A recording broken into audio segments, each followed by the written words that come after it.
Hey guys, welcome back to my channel. Today's recipe sagu biyam upma. So before starting the process, the benefits of sabudana sagu biyam.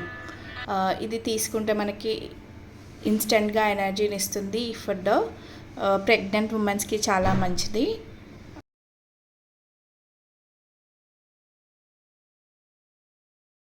ఇది తొందరగా digest అవుతుంది. It has multiple vitamins, minerals, iron and calcium which is needed for the human body. Bones ki chala help avutundi, strong bones ki idi teesukodam valla. So coming to the process, manamu ee saggu biyanni manchiga wash chesi oka 4 hours variki naanabettukovali. Ante adi muninge vidhanga water పోసి నానబెట్టుకోవాలి. 4 hours ఖచ్చితంగా నానాలి, because పలుకు ఉండకూడదు. అది మనం ఇలా press చేసి చూస్తే. ఇంగ్రీడియంట్స్ అన్నీ స్క్రీన్ పైన ఉన్నాయి, ఒకసారి చెక్ చేయండి before coming to the video.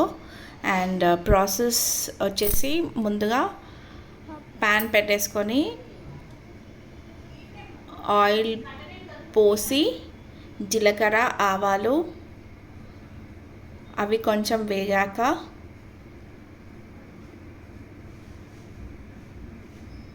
పల్లీలు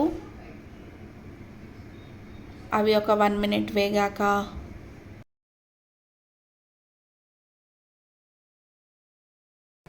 పచ్చిమిర్చి ఇంకా కరివేపాకు యాడ్ చేసుకొని మిక్స్ చేసుకోవాలి. అవి ఒక 1 minute వేగాక కట్ చేసి పెట్టుకున్న ఆలుగడ్డ ముక్కల్ని యాడ్ చేసుకోవాలి. చిన్న చిన్నగా కట్ చేసుకోవాలి.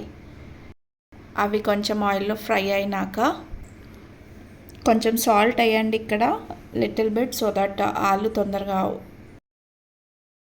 ఫ్రై అవుతుంది.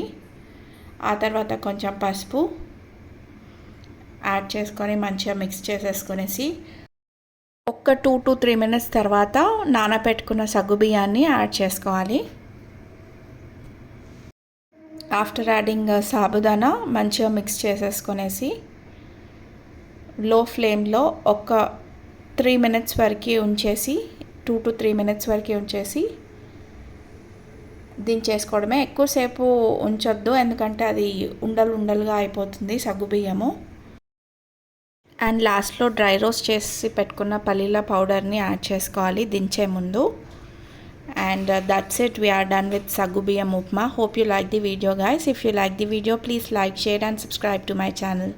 Thank you for watching.